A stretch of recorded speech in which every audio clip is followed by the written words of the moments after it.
Muy buenas, estimados y estimadas estudiantes. En esta serie de videos vamos a resumir los aspectos más fundamentales de esta presentación, denominadas generalidades de la fisiología cardiovascular.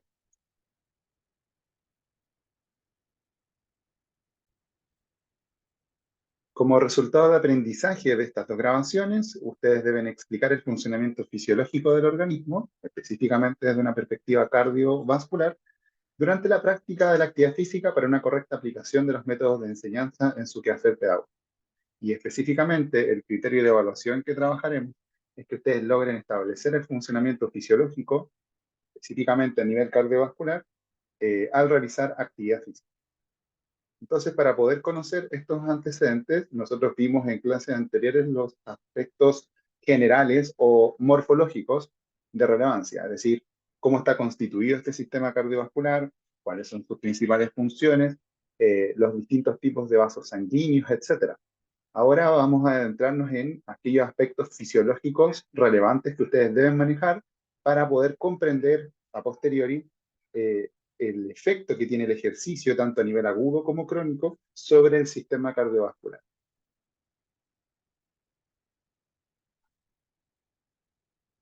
Entonces, lo primero es comprender el ciclo cardíaco.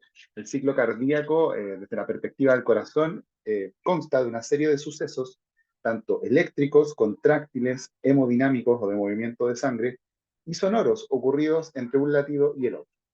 A grandes rasgos, nosotros acá tenemos un resumen de lo que es el ciclo cardíaco y hay dos conceptos fundamentales que ustedes deben reconocer en esta imagen. El primero es el de sístole, que consta de aquellos eventos contráctiles o de contracción de la musculatura del corazón, y entonces podemos reconocer que hay eventos de sístole en el atrio y sístole en el ventrículo específicamente.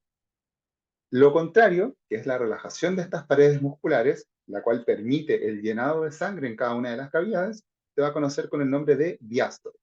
Y si ustedes se fijan, en el ciclo cardíaco hay una coordinación de forma tal que los atrios, mientras están en sístole, permiten que los ventrículos se encuentren en diástole. Y viceversa, mientras los ventrículos se encuentran en sístole, los atrios se van a encontrar en diástole. Y esta coordinación entonces es importante para que el ciclo cardíaco se desarrolle de forma adecuada. Ahora nosotros vamos a estudiar el ciclo cardíaco principalmente desde la perspectiva de los cambios de presión y de volumen. En esta gráfica, denominada loop presión-volumen, vamos a estudiar cómo cambia justamente la presión dentro del ventrículo, fundamentalmente el ventrículo izquierdo, en función a los cambios de volumen de sangre contenidos en este ventrículo. La primera fase de este ciclo cardíaco, que acá se reporta con el número 1, consta de lo que se denomina como llenado ventricular. Esta fase específicamente se obtiene al estar el ventrículo en una fase de diástole, las paredes ventriculares entonces se encuentran relajadas, y como ustedes pueden ver en el punto anaranjado, pasamos de una condición en la cual hay un volumen, no igual a cero, pero hay un volumen residual, sangre al interior del ventrículo, y este aumenta de forma importante al final de esta fase de llenado ventricular. ¿De dónde proviene la sangre que permite llenar el ventrículo? De los atrios. Entonces, esto permite un aumento del volumen. Sin embargo, a este nivel, si bien se aprecia una modesta o un modesto aumento de la presión, todavía no tenemos un aumento importante de la presión intraventricular. Por lo tanto, en la fase 2 de este ciclo cardíaco, denominada contracción isovolumétrica, las paredes del ventrículo comienzan a contraerse, entran en una fase de sístole. Y esto, en una primera instancia, genera un aumento significativo de la presión, como vemos acá, aumento de la presión, pero sin cambiar el volumen hasta este punto. Ahora, este aumento de la presión va a llevar a una fase 3 denominada periodo de eyección, que permite que la presión generada por los ventrículos supere la presión de resistencia ofrecida por las válvulas. Y de esta forma, entonces, la sangre almacenada en los ventrículos es eyectada o expulsada desde el ventrículo hacia las arterias correspondientes. En este caso, entonces, vemos un aumento de la presión y al mismo tiempo, como el punto anaranjado se desplaza hacia la izquierda, una disminución del volumen. Y volvemos entonces a tener el mismo volumen que al comienzo del ciclo cardíaco. Sin embargo, la presión en esta fase, al final de la fase 3, en el punto D, se mantiene elevada. ¿Qué es lo que falta entonces para volver a la condición de inicio? Una relajación de las paredes del ventrículo, que es justamente lo que ocurre en la fase 4, periodo de relajación isovolumétrica. Ahora entonces las paredes del ventrículo salen del proceso de sístole y comienzan una relajación o proceso de diástole. Y de esta forma entonces permanecemos con un volumen residual al interior del ventrículo, pero con una disminución significativa de la presión debido a la relajación de esta musculatura. De este ciclo cardíaco entonces, quiero destacar además que ustedes pueden dividir este gráfico de loop presión-volumen en dos mitades. Hacia la izquierda y a inferior tenemos un proceso de diástole ventricular, tanto en la relajación isovolumétrica como en el periodo de llenado ventricular, y sístole en las fases de contracción isovolumétrica y eyección. Además, es importante destacar que en esta gráfica implícitamente se nos introducen tres variables importantes desde la perspectiva cardiovascular. La primera de ellas es el volumen residual que nosotros obtenemos al comenzar el proceso de ciclo cardíaco durante la diástole. A ese volumen de inicio se le conoce con el nombre de volumen sistólico final, o VSF, volumen sistólico final, que es básicamente el volumen de sangre que permanece al final de la sístole, finalizada la sístole, al interior del ventrículo. Por otra parte, el llenado ventricular va a favorecer un aumento del volumen. Y ese volumen de llenado ventricular, que es el volumen que vamos a tener al finalizar la diástole, se conoce con el nombre de volumen diastólico final, o VDF, que es lo que ustedes ven acá. Entonces nosotros tenemos un volumen de inicio y un volumen al finalizar la diástole, de llenado ventricular. Sin embargo, este volumen cambia porque parte de este total va a ser eyectado. Por lo tanto, nosotros a partir de una resta podríamos estimar, de acuerdo a cuánto nos queda y cuánto tenemos en un comienzo, podemos estimar cuánto volumen de sangre es eyectado en cada ciclo cardíaco. Y entonces, a partir de la resta del volumen diastólico final, el total de sangre del ventrículo, menos el volumen sistólico final, que es lo que queda al interior del ventrículo, podemos estimar la eyección de sangre, que en este caso se conoce con el nombre de volumen sistólico, y que va a ser una variable fundamental en los procesos cardiovasculares de fisiología. ¿Por qué es importante el volumen sistólico? Porque es una de las variables que determina el gasto cardíaco. El gasto cardíaco es definido como el volumen de sangre bombeado por el corazón en una unidad de tiempo, en este caso en un minuto, y se cuantifica normalmente en litros por minuto. Entonces, Q, o gasto cardíaco, va a ser el resultado del producto entre el volumen sistólico, que es el volumen de sangre estado por latido, por la frecuencia cardíaca, que es básicamente el número de latidos por minuto que tiene el corazón. Entonces, volumen sistólico, volumen de sangre inyectado por latido, frecuencia cardíaca, número de contracciones o de ciclos cardíacos, latidos por minuto. Y el producto entre ambos nos da el gasto cardíaco. A continuación, entonces, veremos cuáles son los factores que determinan cambios en el gasto cardíaco, afectando evidentemente tanto la frecuencia cardíaca como el volumen sistólico. Si este es el producto del gasto cardíaco, es el producto entre el volumen sistólico y la frecuencia cardíaca, entonces nosotros podemos asumir que cualquier aumento de alguna de estas dos variables, frecuencia cardíaca o volumen sistólico, va a afectar positivamente al gasto cardíaco, es decir, el gasto cardíaco aumentaría. Entonces ahora vamos a tratar de entender cuáles son estas variables. En el caso de la frecuencia cardíaca, tenemos la participación importante del sistema nervioso autónomo, del cual ya hemos hablado en clases anteriores. Este sistema nervioso autónomo tiene dos ramas de relevancia. Una, que es lo que llamamos sistema simpático o tono simpático, que en este caso está asociado a condiciones de estrés. Normalmente, cuando hay un aumento o una predominancia del tono simpático, esto va a tener un efecto cronótropo positivo, es decir, va a aumentar la frecuencia cardíaca. ¿Ok? El ritmo entonces de latidos por minuto que tiene el corazón tiende a aumentar y esto es coherente con lo que ustedes han experimentado, me imagino, en situaciones de estrés, de susto, donde hay un aumento del tono simpático. Por su parte, el tono parasimpático asociado a condiciones de relajación, como por ejemplo cuando vamos a acostarnos de noche o después de comer, por ejemplo, se asocia a una disminución de la frecuencia cardíaca. Es decir, el número de latidos disminuye. Vamos a ver más adelante por qué ocurre.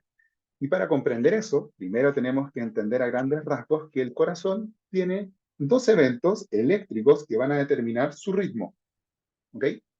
Por una parte, las células automáticas del corazón, concentradas en estructuras como los nodos sinusal o atrioventricular, tienen la cualidad de poder generar potenciales de acción, como los que vemos en la parte superior de este esquema, de forma espontánea.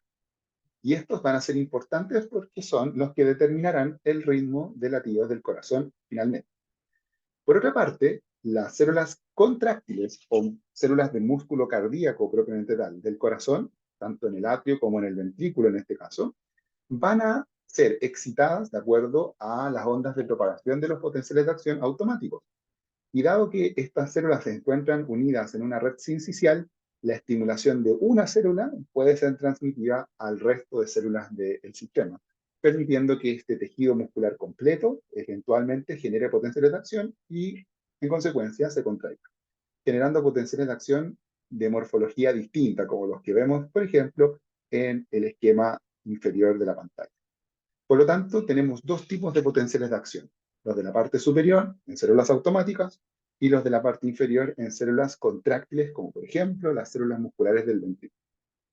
En una célula automática, el potencial de acción se caracteriza por un aumento de la depolarización en condiciones de hiperpolarización. Fíjense que este potencial, aproximadamente a menos 60 milivoltios, experimenta el aumento de ciertos canales iónicos que van a permitir fundamentalmente el transporte de sodio y en menor medida de potasio.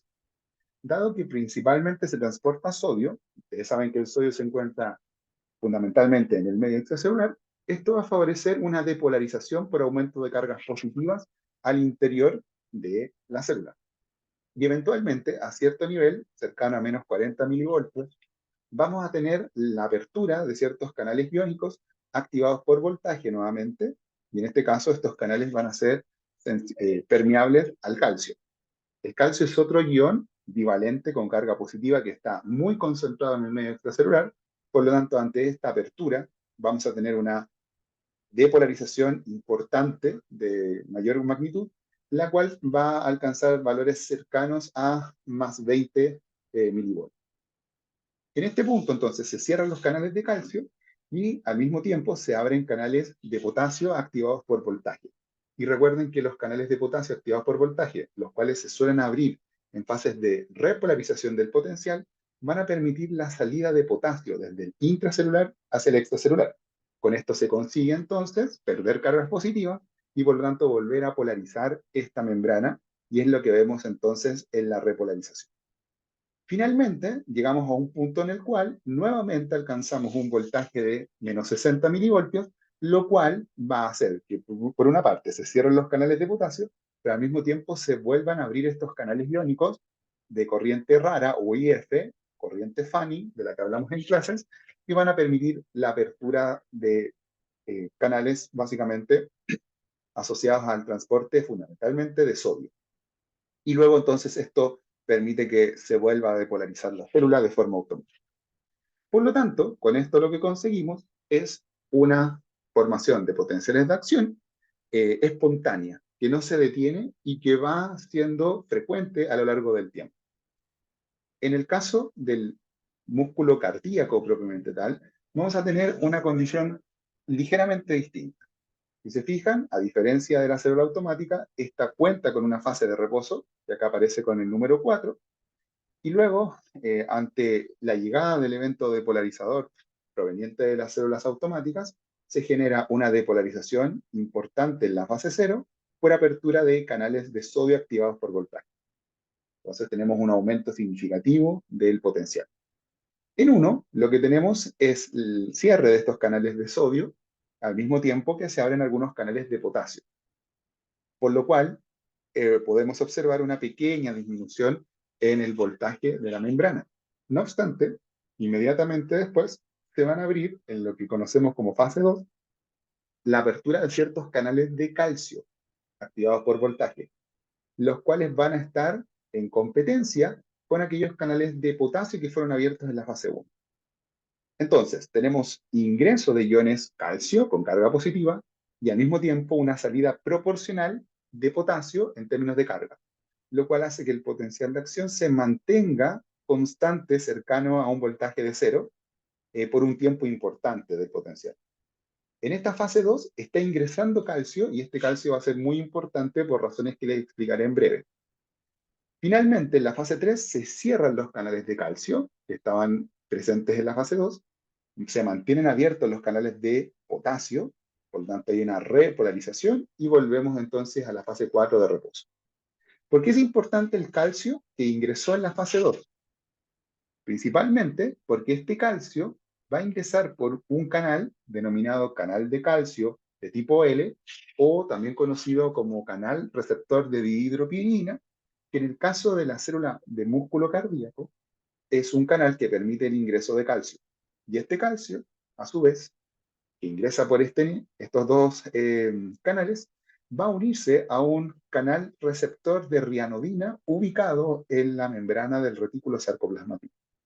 Esta unión de calcio a el receptor de rianodina va a activar la salida de calcio desde el retículo hacia el citoplasma, y con esto se consigue que luego de este potencial de acción llegue calcio al sarcómero de esta célula y por lo tanto se genere el fenómeno de formación de puentes cruzados que vimos al igual que ocurre, por ejemplo, en células del músculo esquelético.